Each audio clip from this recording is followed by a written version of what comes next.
इनेलो के राष्ट्रीय अध्यक्ष अभय सिंह चौटाला ने भाजपा की सरकार पर निशाना साधा है। उन्होंने कहा कि एक ऐसा फरमान जारी कर दिया है जो कि राजा महाराजाओं के समय में लिए जाते थे। अभय चौटाला ने कहा कि सितंबर महीने तक कोई भी रैली, प्रदर्शन, धरना नहीं कर सकता और इसके साथ साथ कई और पाबंदियों को लगाने का काम किया गया है। उन्होंने कहा कि प्रदेश में आज कई जगह पर धरने चल रहे हैं और सरकार को उनकी आवाज सुनना चाहिए, लेकिन इस प्रकार के फरमान लाए जा रहे हैं। सरकार के द्वारा कहा गया है कि 200 लीटर से ज्यादा किसी को डीजल नहीं दिया जाएगा, जिसके कारण व्यापारियों को काफी दिक्कतें हो रही है। अभय चौटाला ने कहा कि सरकार पर लोगों पर पाबंदियां तो लगा दी है, लेकिन इनके मंत्री सरकारी मशीनरी का खुद खूब इस्तेमाल करते हैं। जारी किया, ऐसे आदेश जारी कर दिए जैसे कोई राजा महाराजा का राज हो। प्रजातंत्र में कोई भी सरकार जब फैसला लेती है तो पहले आम लोगों की राय ली जाती है और फैसला लेने से पहले उस पे ये सोचना जरूरी है कि क्या इस फैसले से आम आदमी के सामने परेशानी आएगी या आम आदमी को उसका फायदा मिलेगा। नया जो फरमान जारी किया गया है उसमें लिख दिया कि सितंबर के महीने तक प्रदेश में कहीं कोई रैली नहीं कर सकेगा, कहीं कोई प्रदर्शन नहीं हो सकता, कहीं कोई धरना नहीं दिया जा सकता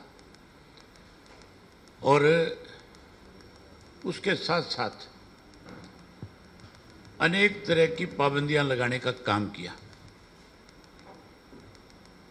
ये प्रजातंत्र का गला घोटने जैसा काम है। सरकार अगर कोई गलत फैसला लेगी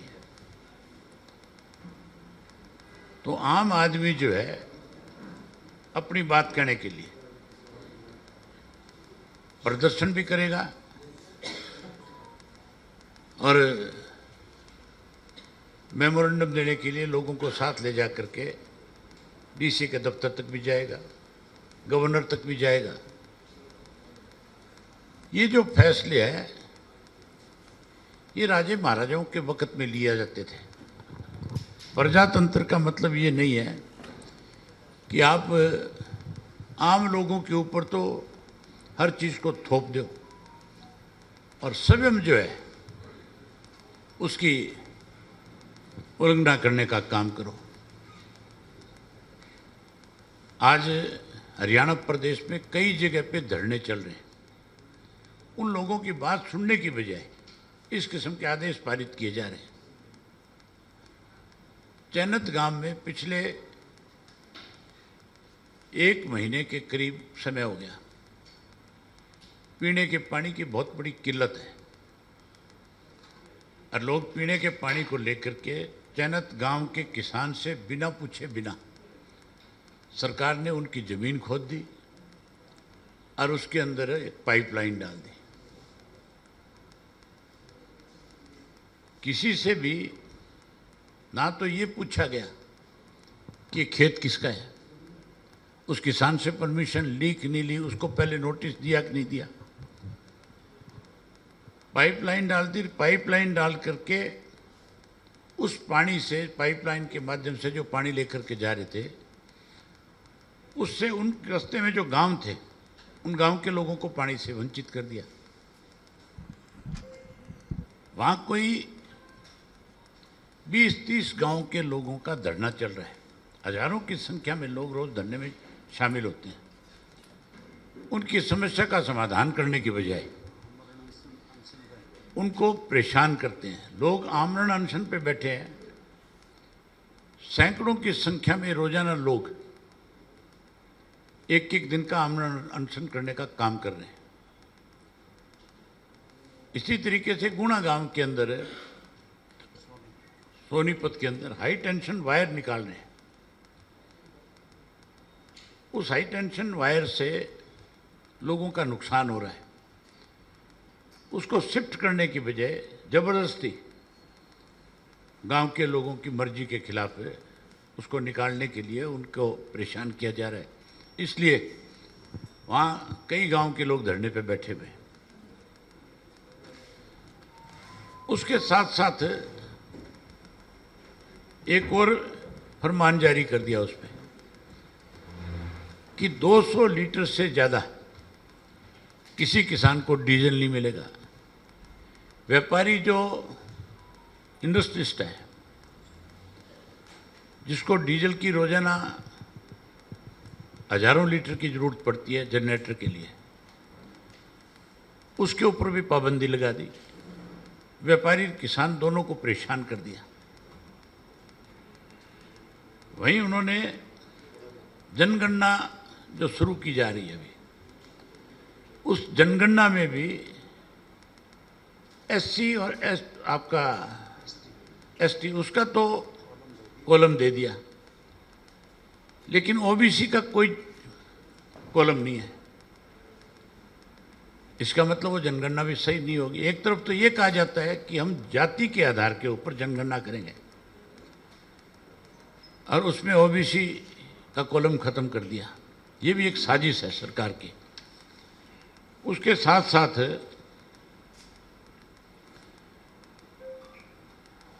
आज की तारीख के अंदर कहा जाता है कि आप सोना नहीं खरीदोगे। कोई अपने बच्चे की शादी करेगा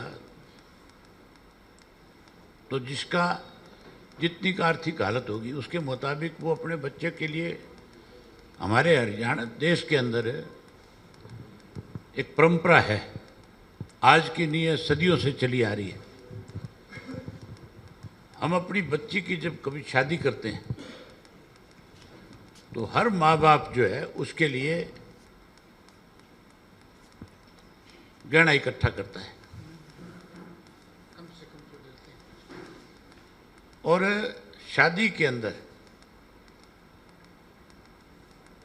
अपनी औकात से ज़्यादा अपनी बच्ची को गहना देने का काम करते हैं, जिसमें सोना है, चांदी है, इस तरह की चीज़ें जो है वो दी जाती हैं। उसके ऊपर कहते हैं कि पाबंदी लगा दो, वो नहीं खरीद सकोगे। उसके लिए भी सरकार से पूछना पड़ेगा। उसके अलावा ये कह दिया कि आप ज़्यादा व्हीकल नहीं लेकर के जा सकते। आम आदमी पे तो पाबंदियां लगा दी, प्रदर्शन नहीं कर सकते, धरने नहीं दे सकते, जलसे नहीं कर सकते। और इनके मंत्री जो हैं, हरियाणा में तो कोई बुलाता नहीं बेचारों को, क्योंकि किसी का विश्वास भरोसा ही नहीं है कि मंत्री भी कुछ कर सकते हैं क्या। ये तो हाँ तो भराएंगे, लेकिन वो काम कभी आज तक किसी का सिरे नहीं चढ़ा, इसलिए यहां इनको कोई बुलाता नहीं। आजकल सारा दिन काफिलों के साथ पंजाब में घूम रहे हैं। सारे के सारे हरियाणा सरकार के मंत्री जो हैं पंजाब के अंदर जाकर के और लोगों से मिलते हैं, अपनी रिश्तेदारियों में जाते हैं। सरकारी मशीनरी का जचा के दुरुपयोग हो रहा है। अगर इस तरह की पाबंदी आम आदमी पे आप लगा रहे हो तो फिर अपने मंत्रियों पे क्यों नहीं, उन पे भी होनी चाहिए कि नहीं होनी चाहिए। उसके साथ साथ जो बाकी पॉलिटिकल पार्टियां हैं उन पे तो ये पाबंदी लगा रहे हैं कि आप प्रदर्शन नहीं कर सकते, आप कहीं धरना नहीं दे सकते, आप कोई रैली नहीं कर सकते। चौधरी देवीलाल जी का जन्म दिवस हम सम्मान दिवस के रूप में मनाते हैं, 25 सितंबर को मनाते हैं।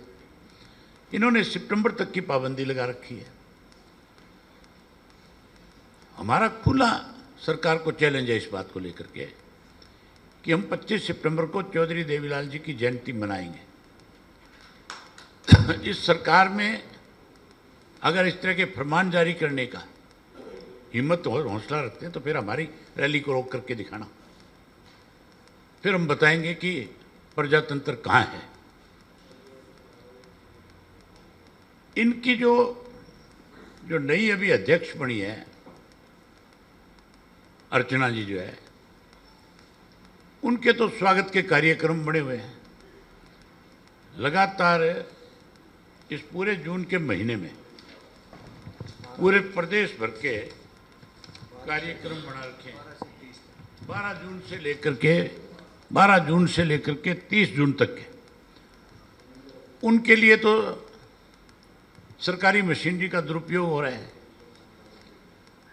उनके तो स्वागत हो रहे हैं, उनके लिए लोगों को इकट्ठा किया जा रहा है, उनके लिए अधिकारियों की ड्यूटियां लगाई जा रही है, वीडियो की ड्यूटी लगाई जा रही है, पंचायत अफसरों की ड्यूटियां लगाई जा रही है कि आप ज़्यादा से ज़्यादा लोगों को, सरपंचों को, ब्लॉक समिति के मेंबरों को, जिला परिषद के मेंबरों को और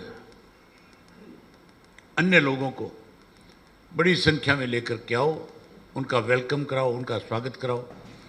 प्रबंधन तो है ही नहीं, फेलियर है सरकार का टोटल। जब हमें पानी की ज़रूरत होती है तब तो पंजाब की सरकार रोक लेती है। इससे ज़्यादा बड़ा और फेलियर सरकार का क्या होगा। हमारा एक मेंबर सेक्रेटरी होता था भाखड़ा में, जो हमारी पैरवी करता था पानी को लेकर के, समय समय पे सरकार को आगाह करता था कि आज हमारा पानी यहाँ कम करने की कोशिश की जा रही है। सरकार उसके ऊपर केंद्र से बात करती थी, अपने पड़ोसी राज्यों से बात करती थी, हम अपना अधिकार लेना जानते थे। अब हमारा मेंबर सेक्रेटरी खत्म कर दिया इन्होंने, और सरकार ने मुख्यमंत्री की तरफ से या इरिगेशन मिनिस्टर की तरफ से या किसी और मंत्री की तरफ से विरोध तक भी नहीं किया गया। किसी ने चिट्ठी लिखना भी मुनासिब नहीं समझा। ये इतने कमज़ोर लोग हैं कि जो सेंटर के बैठे हुए लोग, मनोहर लाल खट्टर जो फैसला कर लेगा, इनकी किसी की हिम्मत नहीं है कि उस फैसले के खिलाफ एक शब्द भी बोल दें। उस फैसले से हरियाणा का कितना नुकसान है, इससे इनको कोई मतलब नहीं है। इनकी कुर्सी बची रहे, इन पे जो सरकारी साधन है ये इनसे कोई छीन ना लें। आज तो स्थिति अलग है सर, लेकिन भाखड़ा में पानी है, हम ले भी सकते हैं, लेकिन हमारे चैनल ऐसे पिछली बार क्या हुआ था, पिछली बार जब हड़ आए थे, बारिश ज़्यादा हुई थी, तो पंजाब ने पानी हमारी तरफ खोल दिया था कि नहीं खोल दिया था। उससे किसका नुकसान हुआ, उससे नुकसान किसका हुआ। आज भी अब मॉनसून आने वाली है, आप कोई एक ड्रेन मुझे ऐसी बता दो हरियाणा में जिसकी सफाई हो रही है, कहीं पे काम चल रहा है। डबवाली के अंदर ड्रेन नंबर 6 है, उसके अंदर इतना ज़्यादा गंद भरा हुआ है कि उसमें से पानी निकल नहीं सकता, जगह जगह से टूट रही है। कोई एक कनाल की सफाई नहीं करते, कागजों में दिखाते हैं कि हमने इतना पैसा इस पर खर्च कर दिया, वो सारा पैसा अधिकारियों के साथ मिल करके ये लोग डकार रहे हैं। मैंने आपको पिछले दिनों एक बात बताई थी, ये मंत्रियों से भी वसूलते हैं, उनको डराते हैं। ये कहते हैं कि जिस मंत्री का कामकाज ठीक नहीं होगा उसकी छुट्टी कर देंगे। उसका भी ये कहते नहीं है, रिपोर्ट कार्ड बनाते हैं।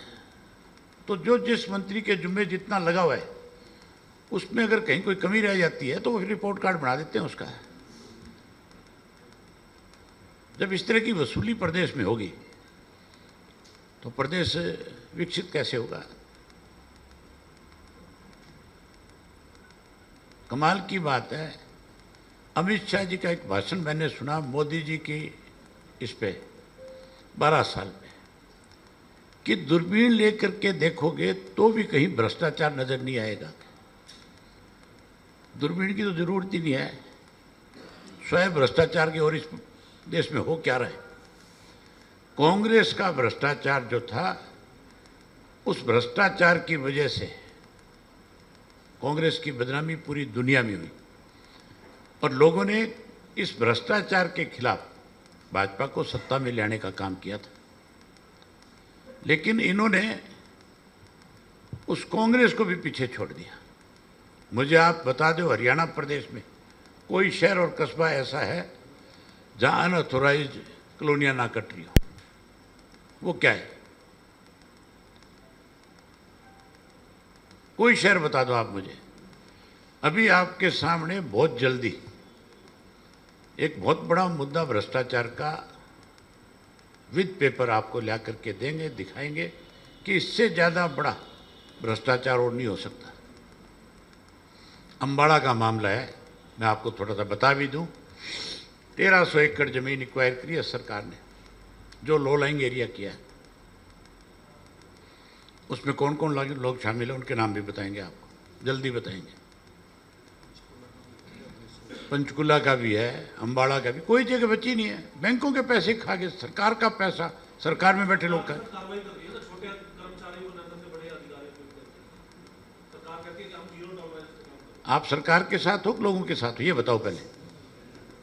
है आप तो ऐसे पक्ष रख रहे हो सरकार का, जैसे सरकार में बैठे लोगों ने बेचारों ने कुछ किया नहीं। ये अंधे थे, इनको पता नहीं था।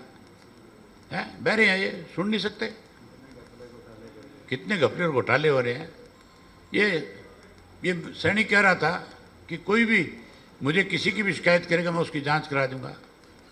हमने विधानसभा में शरेआम ये बात उठाई है कि रजिस्ट्री घोटाले की जांच कराओ, शराब घोटाले की जांच कराओ, आप जो सफाई घोटाला है उसकी जांच कराओ, पेपर लीक घोटाले की जांच कराओ।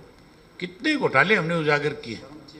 और कहोगे तो मुख्यमंत्री को मैं अब की बार पूरी डिटेल लिस्ट बना करके लिख करके और भेज दूंगा, करा दे जांच। हम मान लेंगे कि मुख्यमंत्री की नीयत ठीक है, साफ है। इलेक्शन कमीशन तो ये कह रहा है कि 15 तारीख से शुरू करेंगे, और आप कह रहे हो 70 लाख वोट का फर्क आ गया। नहीं सर, पहले जो मैपिंग होती है उस मैपिंग में उन्होंने आंकड़ा जारी किया था, उसमें ये कहा था जो साल 2002 में मैपिंग हुई, जो 2002 की वोट पड़ी, उस आज के जो वोट 70 लाख वोट मैच नहीं हो रहे, कुछ वोट बाद में हमने अपने हर बूथ के ऊपर 2 से 3 लोगों की जिम्मेवारी लगाई है। हरियाणा प्रदेश में 20,000 के करीब बूथ हैं। कुछ बूथ ऐसे हैं जो एक कैंपस में 3-4 बूथ भी आ जाते हैं, उन पे आप एक बीएलओ नियुक्त कर सकते हो अपना। हमने अपनी पार्टी के जिला के अध्यक्षों की, हल्का के अध्यक्षों की ये ड्यूटी लगाई है। उन्होंने उस काम को तकरीबन पूरा कर दिया। हम किसी का भी नाजायज वोट कटने नहीं देंगे। कोई भी मतदाता है, किसी भी पार्टी को अपना वोट कास्ट कर रहा है, लेकिन जो हरियाणा का है आप उसका वोट नहीं काट सकोगे। ये हर हालत में हम उस चीज़ का डट करके विरोध करेंगे अगर कोई इस तरह का गलत फैसला सरकार में बैठे लोग लेंगे तो।